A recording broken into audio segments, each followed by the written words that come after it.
Hello Indonesia, this is your captain speaking.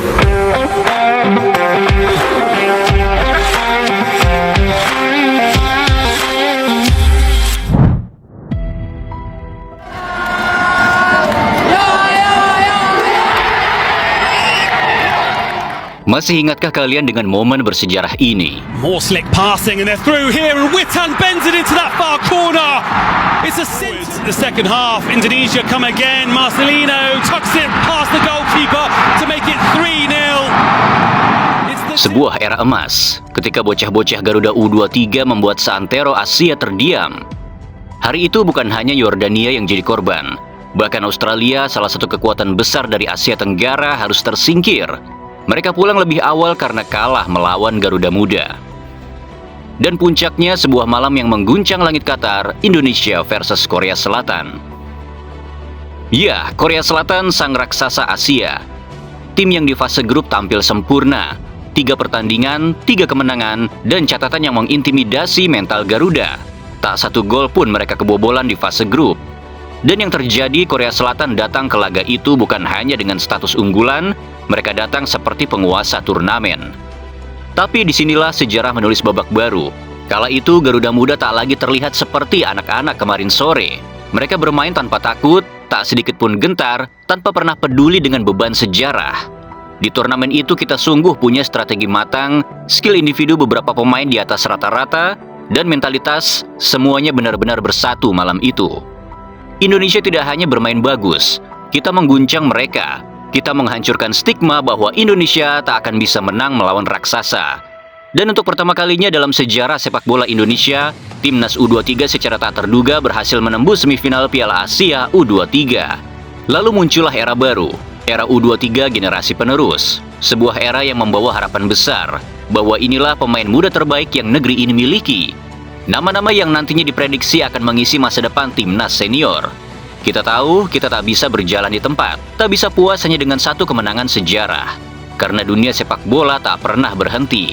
Negara-negara lain berlari, bahkan terbang, memperkuat fondasi mereka. Dan Indonesia pun harus demikian.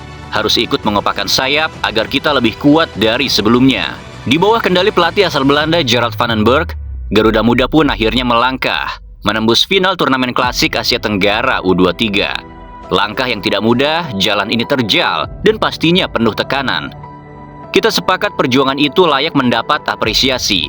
Pelatih, staf, pemain, semuanya layak dihormati. Tapi jika bicara soal kualitas, soal teknik, taktik, hingga sentuhan dasar seperti kontrol, passing, dan positioning, kita juga harus berani berkata jujur. Ada penurunan, ada ruang yang begitu besar untuk dibenahi. Bukan untuk membandingkan, Gerald dan Sintayong adalah dua pelatih jenius dengan jalan dan pendekatan yang berbeda. Tapi keduanya memiliki tujuan yang sama, yaitu mengantar Garuda terbang lebih tinggi. Namun sekali lagi mari kita jujur pada kenyataan. Jika sebelumnya kita disuguhkan oleh tim U23 yang mempesona, penuh teknik tinggi, kaya akan taktik, serta permainan yang sungguh amat nyaman untuk ditonton. Juga sebelumnya kita dibuat terpukau oleh Dream Team Timnas Senior yang mampu menembus babak keempat kualifikasi Piala Dunia, maka kali ini, saat menyaksikan U23 generasi baru yang berlaga, rasa tak nyaman itu hadir kembali. Bukan karena kita kehilangan cinta, juga bukan karena kita kehilangan harapan, tapi karena kita melihat sebuah jarak yang menganga dari sisi teknik individu, ketenangan mental, hingga pola permainan. Terasa jauh, sangat jauh dari generasi sebelumnya. Namun mari kita anggap ini sebagai realita yang harus kita hadapi.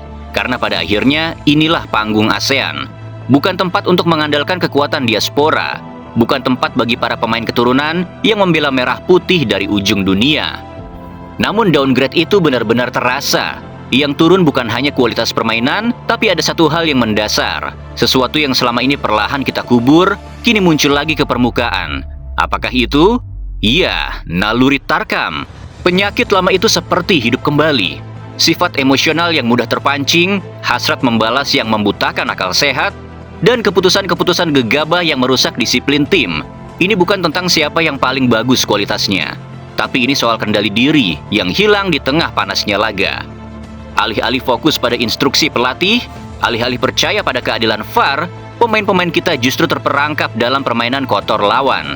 Vietnam tak memenangkan laga ini hanya dengan skill. Mereka bermain di atas panggung psikologis. Mereka menyeret kita ke medan pertempuran yang tak kasat mata. Ya, itulah medan provokasi. Dan kita akhirnya terjebak. Bagaimana mungkin bisa menjalankan taktik jika kepala sudah dikuasai oleh emosi? Bagaimana mungkin bisa menang perang jika senjatanya adalah ego? Para pemain kita terlalu mudah terbawa arus permainan kotor lawan. Mental kita digiring oleh Vietnam, bukan oleh instruksi pelatih. Sentuhan kecil cukup membuat kepala mendidih. Bukan permainan bola yang kita tampilkan, melainkan emosi yang meledak-ledak di tengah lapangan. Yang paling menyedihkan adalah saat harapan kita pada strategi pelatih justru dikubur hidup-hidup oleh pemain yang lupa fokus. Padahal pertandingan ini sudah dikawal teknologi VAR. Tak perlu terpancing, tak perlu membalas licik dengan licik. Yang perlu dilakukan hanya satu, fokus. Fokus pada taktik, fokus pada kemenangan.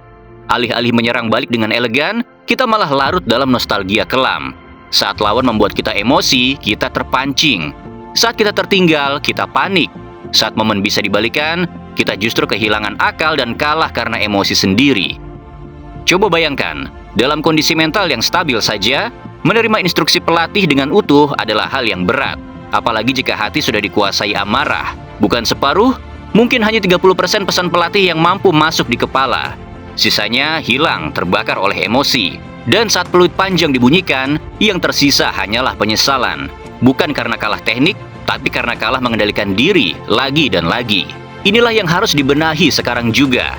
Karena sehebat apapun strategi, sebijak apapun pelatih, semua akan sia-sia jika pemain tak mampu menundukkan amarahnya sendiri. Kelicikan dalam sepak bola Asia bukan lagi hal baru. Vietnam dan Thailand, dua nama yang terlalu sering memainkan siasat kotor, baik di dalam lapangan maupun dari pinggir garis batas. Mereka tahu caranya bermain bukan hanya dengan kaki, tapi juga dengan akal-akalan. Dan sayangnya ini bukan insiden pertama. Ini sudah menjadi seperti pola, template, skenario berulang yang terus kita telan mentah-mentah. Lihat saja bagaimana ofisial Vietnam melemparkan botol demi botol untuk mengganggu Robbie Darwish saat akan melakukan long throw in. Itu bukan kekeliruan, itu adalah taktik. Dan kita terlalu sibuk marah, terlalu sibuk bereaksi, hingga lupa satu hal, sejarah tidak mencatat alasan, sejarah hanya mencatat hasil. Sejarah tak pernah menulis juara dengan tanda kurung. Tak ada catatan kaki yang menyebut Vietnam juara karena kecurangan, Thailand menang karena provokasi. Tidak, yang tertulis hanyalah Vietnam juara, Indonesia hanya peringkat kedua, itu saja. Maka dari itu, berhentilah mengeluh. Berhenti menyalahkan, karena hari ini bukan tentang kelicikan mereka, tapi tentang kelemahan kita. Karena jika kita cukup kuat, mereka tak akan bisa berbuat licik. Jika mental kita tangguh, mereka mungkin bisa menghalangi satu Robbie, tapi tak bisa menghentikan 11 Garuda sekaligus. Jadi berkacalah, apa yang kita tunjukkan hari ini belum cukup. Bukan untuk membalas kelicikan mereka, tapi untuk menaklukkannya.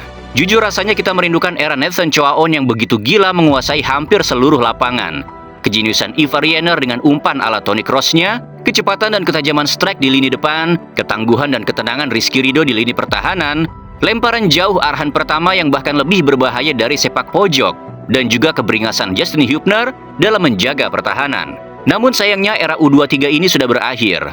Mereka sudah mulai beranjak dewasa dan tak lagi berada di tim yang sama. Jujur saja, kita sedang merindukan sebuah era yang begitu mengguncang Asia. Sebuah masa emas, era Nathan Choaon, sang jenderal lapangan yang nyaris tak pernah lelah, menguasai tiap jengkal rumput seakan ia miliki sendiri. Kita rindu kejeniusan Ivar Jenner, yang umpannya sering membuat lawan membeku bak Toni Kroos. Kita rindu kecepatan dan ketajaman strike yang menusuk dari lini depan seperti pisau runcing. Kita pun rindu ketangguhan dan ketenangan Rizky Ridho dalam menjaga dan memimpin pasukannya kala itu. Dan siapa bisa lupakan lemparan maut Pratama Arhan, yang lebih berbahaya dari tendangan penjuru, yang setiap lemparannya adalah ancaman. Lalu di belakang ada keberingasan Justin Hubner, sang palang pintu yang menjaga pertahanan seolah nyawa Garuda ada di pundaknya.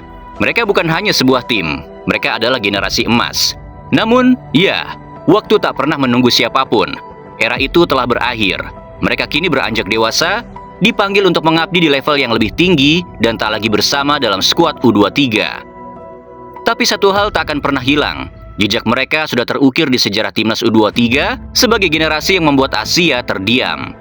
Namun generasi yang ada hari ini terasa begitu sunyi.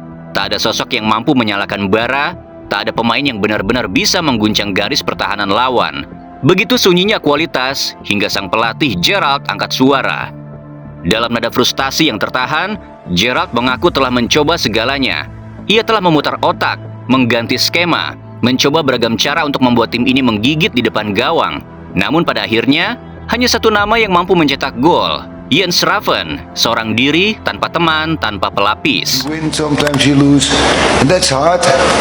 But okay, we had to prepare ourselves for the next tournament, and I think we level up. And next tournament we had to be there. Gerrard berharap di turnamen berikutnya akan datang 2 atau 3 pemain yang bisa membuat perbedaan. Pemain yang tak hanya hadir tetapi bisa mengubah arah laga, yang mampu membelah pertahanan lawan. Sebuah pernyataan tegas yang menyayat hati, bahwa kualitas skuad kita hari ini belum cukup untuk memuaskan pelatih, apalagi memuaskan mimpi bangsa. Tapi kali ini wasitnya kan curang, Min. Ya, itu bukan sekadar opini supporter. Itu fakta yang pahit dan sudah terlalu sering kita telan. Memang sulit rasanya bagi timnas Indonesia untuk mendapat keadilan di atas lapangan. Bukan karena kita pasrah, tapi karena inilah wajah dari sepak bola Asia, terlebih lagi Asia Tenggara. Inilah Vietnam, dan inilah realita yang kerap tidak berpihak pada Garuda. Meminta keadilan, bahkan itu pun terasa seperti kemewahan yang mustahil. Kita sudah pernah mengalaminya. Ingat saat Piala Asia U23 di Qatar? Qatar sebagai tuan rumah memainkan teknologi VAR yang terasa seperti senjata, memberi kita kartu merah dalam situasi yang tak masuk akal. Namun apa yang dilakukan Garuda Muda saat itu? Mereka tetap berdiri, tetap bertarung, dan tak menjual emosi untuk balas selicik. Kemudian hari ini kita kembali dihadapkan pada wajah lama, provokasi, tekanan wasit, dan permainan kotor. Namun jangan salah jalan. Jangan ikuti cara mereka. Jangan turunkan kelasmu hanya untuk menang. Karena sejarah sudah mencatat, ketika timnas senior kita melawan Vietnam dan tetap tenang, tetap percaya pada taktik dan teknik, hasilnya adalah kemenangan. Bukan 1, bukan 2, tapi 3 gol tanpa balas di kandang mereka sendiri. Itu bukan kebetulan, itu buah dari kedewasaan. Jadi jika ingin membungkam Vietnam, jangan balas pakai cara licik. Fokus dan percayalah pada taktik pelatih serta unggul dan perlebar jarak gol. Karena kemenangan paling indah adalah saat kita menang tanpa mengotori kehormatan Garuda. Di saat menang dipuji, di saat kalah dihujat. Tidak, ini bukan hujatan. Ini cinta yang paling jujur. Kita bukan pemuja buta yang hanya bersorak saat menang, lalu dia membisu di saat kalah. Kita mencintai Garuda bukan hanya dengan pujian, tapi juga dengan evaluasi. Karena dari kritiklah muncul perbaikan. Dari kekecewaan inilah lahir tekad untuk bangkit lebih kuat. Inilah bentuk cinta sejati supporter pada bangsanya. Dan untuk kalian para pemain muda, belajarlah dari mereka yang telah mengukir standar. Untuk sang kapten U23 hari ini, lihatlah Jay Itzes. Ia bukan pemimpin yang terbakar emosi. Ia adalah perisai tim, bukan bara yang menyulut api. Ia tahu kapan harus bicara, kapan harus bertindak, dan kapan harus tenang demi timnya. Untuk para bek, belajarlah dari Rizky Ridho. Ia mungkin bukan pemain luar negeri, tapi ketenangannya itu adalah hasil dari tempaan keras dan kecerdasan bertahan yang mumpuni. Ia tak butuh label, karena ia sudah memberi dampak nyata. Untuk fullback Indonesia, lihatlah Kelvin Verdong. Bukan pemain yang sibuk drama di media sosial. Ia berbicara lewat kakinya, bukan lewat status. Setiap overlap, setiap tackle, setiap crossing, itu lebih nyaring dari ribuan kata. Untuk para gelandang, contohlah duet Tom Haye dan Joey Pelopesi. Satu adalah otak permainan, yang satunya lagi adalah penghancur serangan lawan. Kreator dan destroyer dalam satu tarikan napas. Mereka tak butuh panggung, mereka membangun orkestra di lini tengah. Dan untuk kalian para penyerang muda, lihat Ragnar Uratmangun, lihat Egy Maulana Fikri, dan lihatlah Ole Romani. Mereka bukan lagi pemburu validasi, mereka adalah pemburu gol. Mereka tidak mencari pengakuan, mereka mencari kemenangan. Dan untuk kalian Garuda Muda, tak ada cacian di sini, hanya harapan yang belum selesai. Karena sejatinya sepak bola bukan tentang siapa yang jatuh, tapi siapa yang berdiri kembali setelah jatuh. Kekalahan ini bukan akhir, ini hanyalah satu babak dalam perjalanan panjang kalian. Bangkitlah bukan untuk membungkam kritik, tapi untuk membuktikan bahwa Garuda Muda tak pernah kehabisan nyali. Karena sejarah tak ditulis oleh mereka yang menang mudah, tapi oleh mereka yang tak pernah menyerah. Bangkitlah Garuda Muda. Karena turnamen berikutnya menunggu, dan sejarah masih ingin menuliskan nama kalian dengan tinta kemenangan.